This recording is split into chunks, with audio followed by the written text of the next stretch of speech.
శ్రీ సుబ్రహ్మణ్య స్వామి వారు జన్మించిన పవిత్ర పర్వదినం శ్రీ స్కంద షష్ఠి. ప్రతి సంవత్సరం మార్గశిర మాసం శుక్లపక్ష షష్ఠి నాడు శ్రీ సుబ్రహ్మణ్య షష్ఠి పర్వదినాన్ని జరుపుకోవడం మన ఆచారం.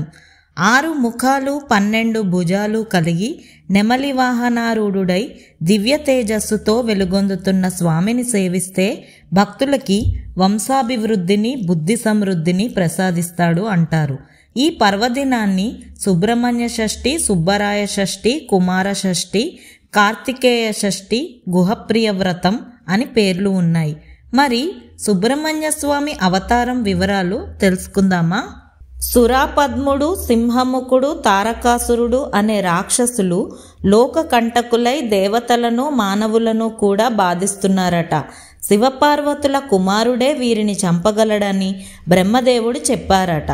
తన పూల బాణాలతో శివుని తపస్సుకి భంగం చేసి ప్రణయములోనికి దింపాలని ప్రయత్నించిన మన్మధుడు శివుని కోపాగ్నికి భస్మమైపోయాడట.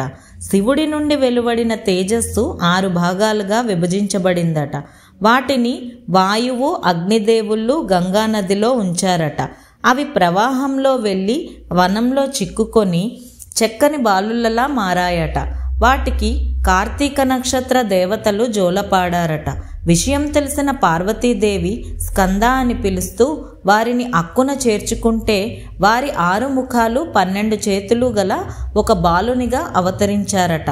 అందుకే ఆయనకి షణ్ముఖుడు అంటే 6 ముఖాల కలవాడు అని, స్కందుడు అంటే పార్వతి పిలిచిన పదాన్ని బట్టి అని, కార్తికేయుడు అంటే కృత్తికా నక్షత్ర సమయంలో అవతరించాడని, వేలాయుధుడు అంటే శూలము ఆయుధముగా కలవాడు అని, శరవణ భవుడు అంటే శరవణము అంటే రెల్లుగడ్డిలో అవతరించినవాడు అని, గాంగేయుడు అంటే గంగలో నుండి వచ్చినవాడు అని, సేనాపతి అంటే దేవతల సేనకు నాయకుడు అని, స్వామినాథుడు అంటే శివునికి ప్రణవ మంత్రము అర్థాన్ని చెప్పినవాడు అని, సుబ్రహ్మణ్యుడు అంటే బ్రహ్మజ్ఞానం తెలిపినవాడు అని అర్థం.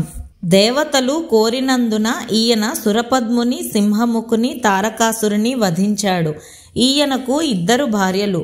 వారి పేరు వలి, దేవసేన. ఇచ్ఛాశక్తికి క్రియాశక్తికి వీరిద్దరూ స్వరూపాలు అంటారు. షణ్ముఖుడు అంటే 6 ముఖాలు ఉన్నవాడు అని అర్థం. ఈ 6 ముఖాలు పంచభూతాలను ఆత్మను సూచిస్తాయి అంటారు. షట్చక్రాలకు సంకేతాలు అంటారు. శ్రీ సుబ్రహ్మణ్య స్వామి సృష్టికర్త అయిన బ్రహ్మదేవుణ్ణి బాల్యంలోనే బంధించాడట. సుబ్రహ్మణ్య స్వామి పసివాడుగా తల్లి పార్వతీదేవి ఒడిలో ఉన్న సమయంలో ఒకసారి శివుడు పార్వతీదేవికి ప్రణవ మంత్రార్థాన్ని వివరించారు. బాలుడుగా ఉన్న సుబ్రహ్మణ్య స్వామి దానిని విని ఆకలింపు చేసుకున్నాడు. ఒకసారి బ్రహ్మదేవుడు కైలాసానికి రాగా బాలుడుగా ఉన్న సుబ్రహ్మణ్య స్వామి ప్రణవ మంత్రార్థాన్ని చెప్పాల్సిందిగా అడిగాడు. బ్రహ్మ సరిగ్గా చెప్పకపోవడంతో సుబ్రహ్మణ్య స్వామి బ్రహ్మదేవుణ్ణి బంధించాడట. పరమశివుడు జోక్యం చేసుకొని విడిపించాడట. మరి ఈయనకి నెమలి వాహనం, కోడి ధ్వజం ఎలా ఏర్పడ్డాయో తెలుసుకుందాం ఇప్పుడు. తారకాసురుడి సోదరుడైన సూరపద్ముడు దేవతలను ఇబ్బంది పాలు చేస్తూ ఉంటే అది చూసి సుబ్రహ్మణ్య స్వామి సూరపద్ముడిపై దండెత్తి యుద్ధం చేశాడట. యుద్ధంలో 6వ రోజు సూరపద్ముడు పక్షి రూపాన్ని ధరించి తలపడ్డాడట. సుబ్రహ్మణ్య స్వామి శూలాయుధం ప్రయోగించడంతో పక్షి 2గా ఖండింపబడిందట. ఆ రెండింటిలో ఒకటి నెమలిగా మరొకటి కోడిపుంజుగా మారి శ్రీ సుబ్రహ్మణ్య స్వామి వారిని శరణు వేడుకోవడంతో నెమలిని వాహనంగా, కోడిని ధ్వజంగా చేసుకుంటున్నట్లు పురాణాలు చెబుతున్నాయి. మరి స్కంద షష్ఠి నాడు మనం చేయాల్సినవి ఏమిటో అందరికీ తెలియాలి కదా. సుబ్రహ్మణ్య షష్ఠి నాడు శ్రీ సుబ్రహ్మణ్య స్వామి వారిని షోడశోపచారాలు, అష్టోత్తరాలతో పూజించి నైవేద్యం సమర్పించాలి. ఈ దినమంతా ఉపవాస వ్రతం పాటించి మరుసటి రోజు తిరిగి పూజ చేసి భోజనం చేసి ఉపవాసాన్ని విరమించాలి. అంతేకాకుండా శ్రీ సుబ్రహ్మణ్య స్వామి వారిని సర్పంగా కూడా ఆరాధిస్తూ ఉండడం ఆచారం. కనుక పుట్ట వద్దకు వెళ్ళి పూజ చేసి పుట్టలో పాలు పోయడం కూడా సత్ఫలితాలను ఇస్తుంది.